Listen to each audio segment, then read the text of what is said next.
Hello, ఒక చిన్ని కథ వినేద్దామా? కథలోకి వెళ్ళే ముందు నా ఛానల్ని సబ్స్క్రైబ్ చేయని వాళ్ళు ప్లీజ్ సబ్స్క్రైబ్ చేసుకోండి. మిస్టర్ యాటిట్యూడ్ 13వ భాగాన్ని వినేద్దాం. విపుల్ తన డ్రైవర్కి కాల్ చేశాడు కానీ పని చేయలేదు. మళ్ళీ ప్రయత్నించాడు కానీ పని చేయకపోవడంతో ఇంకా ఇలా కాదు అని ఆఫీస్కి ఫోన్ చేశాడు. రాము వాళ్ళ ఇంటి నెంబర్ తీసుకుని ఇంటికి కాల్ చేశాడు. హలో, నేను చైర్మన్ని. డ్రైవర్ భార్య మాట్లాడుతుంది. మాకు చైర్స్ అవి ఏమి వద్దు బాబు. నేను చైర్స్ అమ్మేవాడిని కాదండి అన్నాడు విపుల్. అయితే ఎవరు నువ్వు? ఎందుకు ఫోన్ చేశావు? త్వరగా చెప్పు, పొయ్యి మీద పప్పు ఉడికిపోతుంది అంది డ్రైవర్ భార్య. తల్లి, నా పేరు విపుల్. నువ్వు విపుల్ అయితే నాకేంటి, చెప్పులైతే నాకేంటి? విషయం చెప్పమంటే పేరు చైర్స్ అంటావేంటయ్యా అంది ఆ డ్రైవర్ భార్య. నీ మొగుడు నా దగ్గర డ్రైవర్ అన్నాడు కోపంగా. వాడు ఫోన్ లిఫ్ట్ చేయడం లేదు, నువ్వు వాడి నెంబర్ ఇవ్వు కొంచెం అన్నాడు విపుల్. ఒక్క నిమిషం ఏం మాట్లాడాలో అర్థం కాలేదు తనకి. అయ్యో, అది ఆయన ఫోన్ పోయింది, అందుకనే కొత్త ఫోన్ తీసుకున్నారు అని నెంబర్ చెప్పింది. అయ్యా క్షమించండి, ప్లీజ్ అతని పనిలో నుంచి తీసేయకండి, మాకు జీవనాధారం ఆయన ఉద్యోగమే. నేనేమి తీయనులే, మీరు కంగారు పడకండి. ఆమె ఇచ్చిన నెంబర్కి కాల్ చేశాడు విపుల్. హలో డ్రైవర్, నేను విపుల్ని. బండిలో లల్లి ఉంటే తనకి అర్జెంటుగా ఫోన్ ఇవ్వు అన్నాడు. అయ్యా ఉన్నారు, ఇస్తున్నాను. అమ్మా, విపుల్ సార్ లైన్లో ఉన్నారు అన్న డ్రైవర్. లల్లి ఫోన్ తీసుకుని గొంతులో నుంచి మాట రాను అంటున్న బలవంతంగా హలో సార్ అంది. లల్లి, ఏమైంది? ఏడుస్తూ వెళ్ళిపోయావంట? అంతా బాగానే ఉందా? అసలు ఎక్కడున్నావు ఇప్పుడు? సార్, మా అమ్మకు అసలు ఒంట్లో బాగలేదని నాకు ఫోన్ వచ్చింది. సడన్గా ఏమైందో అని బాగా కంగారుగా ఉంది సార్. లిజన్, నువ్వేం కంగారు పడకు. మన సిటీలో మంచి మంచి హాస్పిటల్స్ ఉన్నాయి, మంచి డాక్టర్స్ ఉన్నారు. సో నువ్వు ఇంటికి వెళ్ళిన వెంటనే అమ్మని అంబులెన్స్ మీద సిటీ హాస్పిటల్లో జాయిన్ చేయి. నేను ఈలోపు అక్కడ డాక్టర్స్తో మాట్లాడతాను, సరేనా? ఏం కంగారు లేదు, జాగ్రత్తగా తీసుకొనిరా.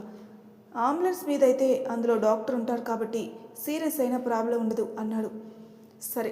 సరేనా, నువ్వు జాగ్రత్త అని తన కాల్ కట్ చేసి వెంటనే సిటీ హాస్పిటల్కి కాల్ చేసి అంతా సిద్ధం చేశాడు. ఈలోగా ఇంటికెళ్ళి చూసేసరికి తన తల్లి నిద్రపోతుంది. ఏడుస్తూ వాళ్ళ అమ్మని గట్టిగా కౌగులించుకుంది.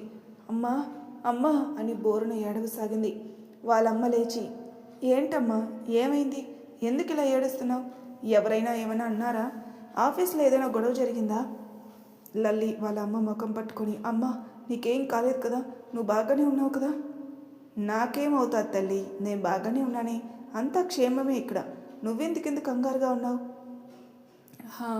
అదేం లేదమ్మా, నీకేదో అయినట్టు నాకు కలొచ్చింది, అందుకనే పరుగున వచ్చాను, అంతకుమించి ఏం లేదమ్మా. అయ్యో నా పిచ్చి తల్లి, నీకు నేనంటే ఎంత ప్రేమే. నువ్వు ఇక్కడికి రావడం కూడా మంచిదైంది. నీకు ఇష్టమైన కూర చేశాను, తినేసి వెళ్దు కానీ. చేపల పులుసు అంటే నీకు చాలా ఇష్టం కదా. లేదమ్మా, నేను వెళ్తాను, మళ్ళీ ఎప్పుడైనా వస్తాను ఖచ్చితంగా. పోనీలే, ఒక్క నిమిషం ఆగు, నీకు బాక్స్లో పెట్టిస్తానని చెప్పి తల్లి లోపలికి వెళ్ళింది. అసలు ఇదంతా ఏంటి? ఎవరు చేశారు నాకు ఫోను? నా నెంబర్ ఎవరికి తెలుసు అని ఆలోచించి ఉండగా తల్లి వచ్చి చేతిలో బాక్స్ పెట్టి, మీ నాన్న ఇంట్లో లేడు తల్లి, నువ్వు ఈ బాక్స్ తీసుకుని వెళ్ళు. హాస్టల్కి వెళ్ళిన తర్వాత తిను, సరేనా? సరే అమ్మా, నేను వెళ్తాను. కార్ బయటే ఉంది. అన్నా, మనం వెనక్కి వెళ్దామా? అమ్మా, సరే వెళ్దాం రా తల్లి. అన్న, ఒకసారి నాకు ఫోన్ ఇస్తావా ప్లీజ్? నేను ఒక కాల్ చేసుకుని ఇస్తాను వెంటనే. దానిలో ఏముంది తల్లి, తీసుకో. నీకు ఎంతసేపు కావాల్స్తే అంతసేపు మాట్లాడుకో. ఎందుకంటే మాకు ఎప్పుడు ఫోన్లో డబ్బులు ఆయనే వేస్తారు. మేము చాలా అదృష్టవంతులం తల్లి, అలాంటి ఆయన మాకు బాస్గా రావడం. ఇంతకుముందు ఎప్పుడు మాకు డబ్బులు వేసేవారే కాదు, కానీ విపుల్ సార్ వచ్చినప్పటి నుంచి మా జీవితాల్లో చాలా మార్పులు వచ్చాయి. నేను మొదలు పెడితే ఇంతేనమ్మా, మీరు మాట్లాడుకోండి అన్నాడు. Hello sir. హే, అంతా బాగానే ఉందా? అక్కడ నేను ఏమైనా స్పెషల్ అంబులెన్స్ పంపనా? ఏమైంది? ఏంటి చాలా సైలెంట్గా ఉన్నావు? థ్యాంక్స్ సార్, మీరు హాస్పిటల్ వాళ్ళకి మేము రావడం లేదని చెప్పేయండి. మిగిలిన విషయాలు నేను మీ గెస్ట్ హౌస్కి వస్తానుగా, అక్కడ మాట్లాడుకుందాం అని చెప్పి కాల్ కట్ చేసింది.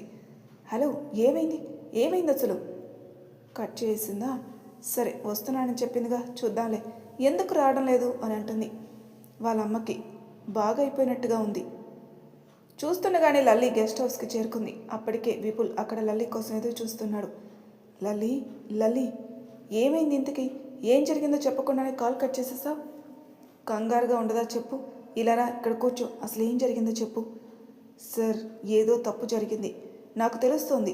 మా అమ్మకి హెల్త్ అసలు బాగోలేదని ఫోన్ వచ్చిందా, ఒక ప్రైవేట్ నెంబర్ నుంచి వచ్చింది. అయితే నేను ఎవరు అని అడిగేలోపే కాల్ కట్ చేశారు. నిజమో ఏమో అని నేను ఇంటికి నేరుగా కంగారుగా వెళ్ళానా. అయితే మా అమ్మ అక్కడ ఇంచక్కా ఉంది, తనకి ఎటువంటి ప్రాబ్లం లేదు అని, అంతా క్షేమంగా ఉందని చెప్పింది. అయితే మరి నాకు కాల్ చేసి తప్పుడు ఇన్ఫర్మేషన్ ఎవరిచ్చారంటారు? అంతేకాకుండా నా నెంబర్ వాళ్ళకి ఎలా తెలుసు? తప్పుగా చెప్పడం వల్ల వారికి ఏం ఉపయోగం? నాకేం అర్థం కావడం లేదు, అంతా గజిబిజిగా ఉంది అంది. అసలు ఇదంతా ఎవరు చేశారు? తను ఇవన్నీ ఆలోచిస్తే ఆరోగ్యం పాడవుతుంది అనుకుని ఎవరికో చేయబోయి నీకు చేసి ఉంటారులే, ఎక్కువ ఆలోచించుకు, నేను చూసుకుంటానులే అన్నాడు. అలా కాదు సార్ అంది లల్లి. అలా కాదు ఇలా కాదు కాదు, మీ అమ్మగారు ఇప్పుడు బాగున్నారు, అంతకన్నా నీకు ఇంకేం కావాలి చెప్పు. అవసరం లేని వాటి గురించి ఆలోచించకుండా సంతోషంగా ఉండు. రత్తమ్మ నువ్వు చూసుకో, నేను ఇప్పుడే వస్తాను అని అక్కడి నుంచి వెళ్ళిపోయాడు. ఇంకేం ఆలోచించకుండా విపుల్ నేరుగా తాజ్ హోటల్కి వెళ్ళాడు. అయితే తను డెకరేట్ చేసిన ఫ్లోర్కి వెళ్ళి చూస్తే అది మొత్తం చిందరవందరగా ఉండి కేక్ నేలకేసి కొట్టి అల్లకల్లోలంగా ఉంది. అరుస్తూ కిందికెళ్ళి, ఏంటి ఇదేనా మీరు మీ కస్టమర్లకు ఇచ్చే గౌరవం? నేను ఈ డెకరేషన్ మొత్తం చేసుకుని వెళ్తే మీరు ఇక్కడ ఉండి చేసేది ఇదా? కనీసం చూసుకోవాలని కూడా ఉండదా మీకు? నాకు ఇప్పుడు తెలియాలి ఇదంతా ఎవరు చేశారు. మీలో ఒక్కరూ లేక బయట నుంచి ఎవరైనా వచ్చి ఇదంతా చేశారా? చెప్పండి, ఇప్పుడు మీరు నాకు చెప్తారా చెప్పరా? ఏంటి మీకు నోట్లో నుంచి మాటే బయటికి రావడం లేదు? అంతా అలా శిలా విగ్రహంలో నిలబడిపోయారే. నాకు అర్థమైంది, మీరు ఎవరూ చెప్పడానికి సిద్ధం లేరని. సరే, నాకు ఎలా తెలుసుకోవాలనే విషయం నాకు బాగా తెలుసు అని కోపంగా వాళ్ళని చూసుకుంటూ బయటకు నడుచుకుంటూ వెళ్ళిపోయాడు. ఒక అమ్మాయి బయటకు వచ్చి, సార్ మీరు అంత కష్టపడి డెకరేషన్ చేశారు, నేను కళ్ళారా చూశాను. అయితే పైన అలా చేసింది ఎవరో కాదు, మీ నాన్నగారే. ఈ విషయం మీకు చెప్తే మా ఉద్యోగాలు పోతాయి, హోటల్ నాశనం చేస్తానని మీ నాన్నగారు బెదిరించారు. అందుకని అందరూ నోరు విప్పలేశారు. కానీ నాకే అనిపించింది మీకు చెప్పకపోతే మీ కష్టం మా కష్టం వృధా అని. అందుకనే చెప్పాను సార్. కానీ ప్లీజ్ మీరు మేము చెప్పామని మాత్రం మీ నాన్నగారితో చెప్పకండి. Thank you so much. ఆక మేఘాల మీద ఇంటికెళ్ళాడు. మిస్టర్ కిరణ్ అని గట్టిగా అరిచాడు విపుల్ తండ్రి. తను ఎవరు అలా పిలుస్తున్నారని కంగారుగా కిందికొచ్చాడు. ఏంటి తండ్రిని పేరు పెట్టి పిలిచే స్టేజ్కి వచ్చావా అన్నాడు. మీరు ఎంత దిగజారిన పనులు చేస్తే ఇలానే పిలుస్తారు మిస్టర్ కిరణ్.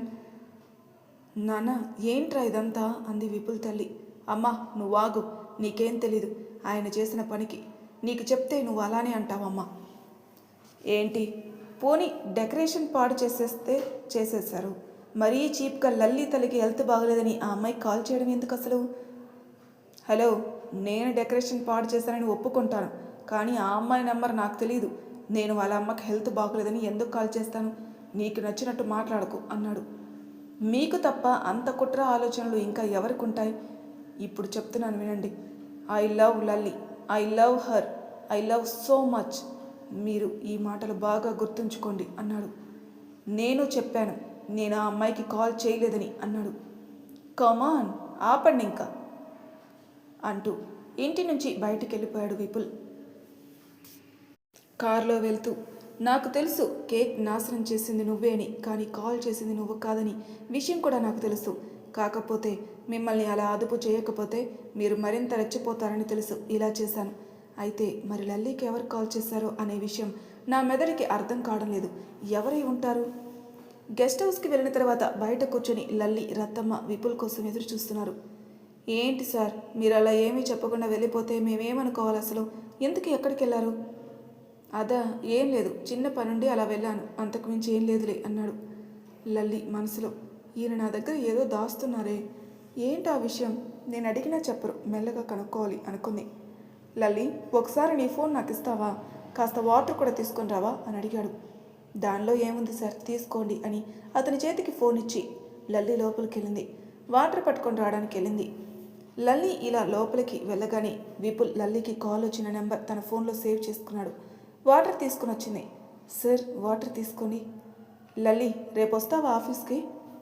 నేనెందుకు రాను సార్, ఖచ్చితంగా వస్తాను. ఇప్పుడు నాకు మొత్తం తగ్గిపోయింది, అది ఇంట్లో ఉంటే నాకు బాగా బోరుగా ఉంటుంది. సార్ చెప్పడం మర్చిపోయాను, ఎలాగో తగ్గిపోయింది, నేను రేపు హాస్టల్కి వెళ్ళిపోతాను. అదేంటి ఉండు, ఇక్కడ మాత్రం ఇల్లు ఖాళీగా ఉంటుంది కదా, నాకేం ప్రాబ్లం లేదు నువ్వు ఇక్కడే ఉంటే. లేదు సార్ నేను ఇక్కడ ఉండలేను, హాస్టల్లో నాకు కావాల్సినవి అన్నీ ఉంటాయి, అక్కడ నాకు బాగా అలవాటు కదా, నేను వెళ్ళిపోతాను. ఇంక ఇప్పటికే చాలా ఇబ్బంది పెట్టేశాను మిమ్మల్ని అందరినీ, మళ్ళీ ఎప్పుడైనా వస్తానులేండి సార్. నన్ను ఇంకా అడగండి అని చెప్పి లోపలికి వెళ్ళిపోయింది. ఇంకా అడగంలే కానీ రేపు మనం అడ్వర్టైజ్మెంట్ ప్లాన్ చేయాలి. నీకేమైనా ఐడియా ఉంటే నాకు రేపు చెప్పు, ఓకేనా? ఇంకా నిద్రపో, గుడ్ నైట్ అన్నాడు. సరే సార్, గుడ్ నైట్. బాబు అసలు ఏమైంది, ఏం జరిగింది ఇంతకీ అంది రత్తమ్మ. విపుల్ జరిగింది మొత్తం రత్తమ్మకి చెప్పాడు. ఇది జరిగింది రత్తమ్మ అన్నాడు. అమ్మో, ఇంత దుర్మార్గానికి ఎవరు ఒడిగట్టారంటారు బాబు? ఛీ, ఇన్ని చెత్త ఆలోచనలు ఎవరికి వచ్చాయో ఏంటో వాళ్ళ బతుకులు బగ్గిపాలు కాను. అదే తెలుసుకోవాలి రత్తమ్మ. అసలు ఎవరు చేశారో, ఎందుకు చేశారో అతి త్వరలో కనిపెడతాను, వారిని పసిగడతాను. నువ్వేం కంగారు పడకు బాబు, తప్పు చేసిన వాడికి శిక్ష ఖచ్చితంగా పడుతుంది. త్వరలో వాడెవడో దొరుకుతాడులే. మరుసటి రోజు ఉదయాన విపుల్, లల్లి ఇద్దరు రెడీ అయిపోయి కిందికొచ్చారు. టిఫిన్ చేసిన తర్వాత లల్లి, పద ఇద్దరం కలిసి వెళ్ళిపోవచ్చులే ఆఫీస్కి అన్నాడు. లేదు సార్, మీరు వెళ్ళిపోండి, నేను వెనకాల వస్తానులే. అదేంటి వెనక వెళ్ళడం ఎందుకమ్మా? ఎలాగో మీ సార్ వెళ్తున్నారు, నువ్వు కూడా వెళ్ళిపో, దానిలో ఏముంది, వెళ్ళు అని తోసేసింది రత్తమ్మ. వారిద్దరూ నడుచుకుంటూ వెళ్తుంటే రత్తమ్మ మనసులో, భగవంతుడా, వీళ్ళిద్దరికీ మూడు ముళ్ళ బంధంతో ముడివేయి తండ్రి అని కోరుకుంది. అప్పుడే లల్లి వెనక్కి తిరిగి, వెళ్ళొస్తాను రత్నమ్మ, మళ్ళీ ఎప్పుడైనా కలుద్దాం. సరే తల్లి, జాగ్రత్తగా వెళ్ళిరా, నువ్వు ఎప్పుడు వస్తావా అని ఎదురు చూస్తూ ఉంటాను. సార్, నా దగ్గర ఒక మంచి ఐడియా ఉంది అడ్వర్టైజ్మెంట్ కోసం, చెప్పనా? నీకు అంతా కంగారే, ఆఫీస్లో మీటింగ్ జరుగుతుంది కదా, అక్కడ చెప్దు కాని పదా, సరేనా? ఆఫీస్ దగ్గరికి వెళ్ళిన తర్వాత ఇద్దరు కిందికి దిగి లోపలికి నవ్వుకుంటూ వెళ్తున్నారు. అందరూ వారిని అదే పనిగా చూడసాగారు. లల్లి, వెళ్ళి అందరికీ మీటింగ్ ఉందని మెయిన్ హాల్కి రమ్మని చెప్పు అన్నాడు. లల్లి లోపలికి వెళ్ళి అందరికీ మీటింగ్ ఉంది, హాల్కి రమ్మని చెప్పి తను డిజైన్ చేసిన యాడ్ని తీసుకుని పైకి వెళ్ళింది. అందరూ మీటింగ్ రూమ్కి వచ్చారు. వాళ్ళ ఐడియాస్తో లోపలికి వెళ్ళారు. వినిత, నువ్వు స్టార్ట్ చేయి అన్నాడు విపుల్. వినిత స్టార్ట్ చేసింది. Perfume aroma. ఒక అబ్బాయి తన ఇంట్లో కూర్చుని, నాకు ఇంకా గర్ల్ ఫ్రెండ్స్ లేరు, ఎలా అయినా ఒక్క అమ్మాయినా పడేయాలని అనుకుంటూ ఉండగా ఈలోగా తన ఫ్రెండ్ మన పర్ఫ్యూమ్ స్ప్రే చేసుకుని ఒక అమ్మాయితో అటుగా వెళ్తాడు. ఆ అబ్బాయి, రే ఏంట్రా ఎలా పడేసావని అడుగుతాడు. అప్పుడు నేను అరోమా పర్ఫ్యూమ్ వాడతాను, అందుకే నా లైఫ్ అంతా ఇంత బాగుందని చెప్తాడు. ఇది సార్ నా ఐడియా అని చెప్పి కూర్చుంది. బాగుంది, నైస్, బాగుంది అంటాడు. ఆ తర్వాత చాలామంది వాళ్ళ ఐడియాస్ చెప్పారు. సరే లల్లి, నువ్వు కూడా చెప్పు, నీకేదో ఐడియా ఉందని చెప్పావు కదా. సార్, నేను విన్నాను మన యాడ్ ఎంత చిన్నగా ఉంటే బడ్జెట్ అంత తక్కువ అవుతుందని, అందుకని షార్ట్గా స్వీట్గా చేయాలని అనుకున్నాను. అంతేకాకుండా ఈ రోజుల్లో యాడ్లు చాలా సుత్తిగా తీస్తున్నారు సార్, అలా కాకుండా చేయాలని నేను అనుకుని ఇది చెప్తున్నాను. ఒక అబ్బాయి రోజు ఒక అమ్మాయి కోసం ఎలా మాట్లాడాలో తన మనసులో మాట చెప్పాలని ఎదురు చూస్తూ ఉంటాడు. చాలా రోజులు అలా చూస్తూ ఉంటాడు, కానీ ఎప్పుడు మాట్లాడు. ఒకరోజు మన perfume aroma colour to your life కొట్టుకుని వెళ్తాడు. అటుగా వెళ్తున్నామే, హే మీ పర్ఫ్యూమ్ బాగుంది, ఏం పర్ఫ్యూమ్ అని అడుగుతుంది. అప్పటి నుంచి వారి మాటలు కలుస్తాయన్నమాట. ఇది సార్ మన ఐడియా. వావ్, ఫెంటాస్టిక్, క్యాప్షన్ కూడా అదిరిపోయింది. ఓకే, నేను దీనికి నా ఓటేస్తున్నాను, మీకెవరికైనా అబ్జెక్షన్ ఉందా అన్నాడు విపుల్. ఎవరు మాట్లాడలేదు. సో నో అబ్జెక్షన్, కాబట్టి రేపు యాడ్ తీసేద్దాం, అందరూ రెడీ అవ్వండి. ఏ స్టార్స్ని వాడితే బాగుంటుందో ఆలోచించుకోండి, మిమ్మల్ని తర్వాత కలుస్తాను. సో డిస్పస్ అని చెప్పి అందరినీ పంపేశాడు. లలి, నీలో ఈ టాలెంట్ కూడా ఉందా? I am very proud of you. కానీ sir, you are the best, అందుకని మీరు నాకు దొరికారు. సరే, ఇంకా చాలా పనులున్నాయి, నడు వెళ్దాం అని వారిద్దరూ పనిలో పడిపోయారు. ఆఫ్టర్నూన్ భోజనానికి క్యాంటీన్కి వెళ్ళింది లల్లి. అక్కడ వినితతో ఎవరో ఇలా అంటున్నారు.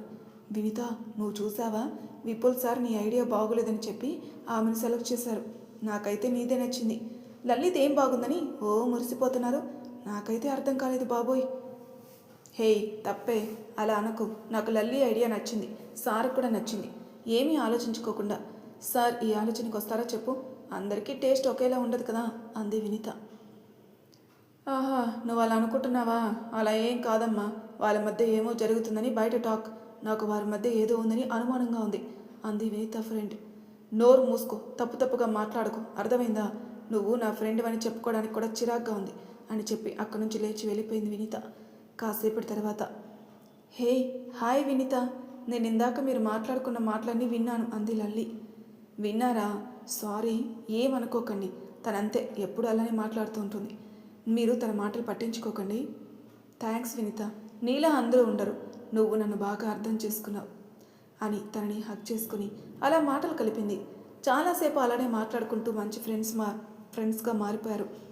ఈవినింగ్ వరకు పనులు చేసుకుని లల్లి పైకెళ్ళి తన దగ్గరున్న మెటీరియల్ అంతా విపుల్కి ఇచ్చి, సార్ నేను వెళ్ళిపోతున్నాను, ఈరోజు ఆల్రెడీ పని మొత్తం కంప్లీట్ చేసేసాను.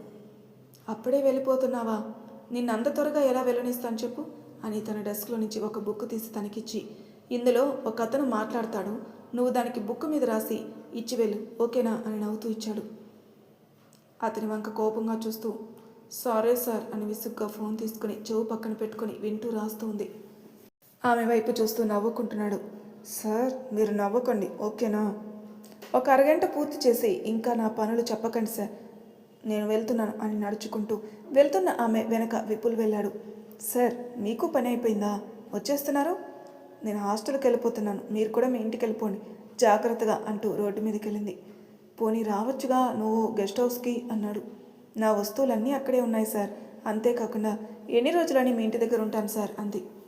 అలా అంటూ రోడ్డు క్రాస్ చేయబోతుంది. ఈలోగా ఒక లారీ ఎదురుగా వస్తుంది చాలా వేగంగా.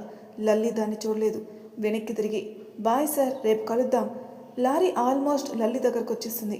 సుమారు ఒక 100 వేగంతో వస్తున్నట్టు వస్తుంది ఆ లారీ. లల్లి కనీసం దారిని చూసుకోకుండా విపుల్కి టాటా చెప్తూ నవ్వుకుంటూ వెళ్తుంది.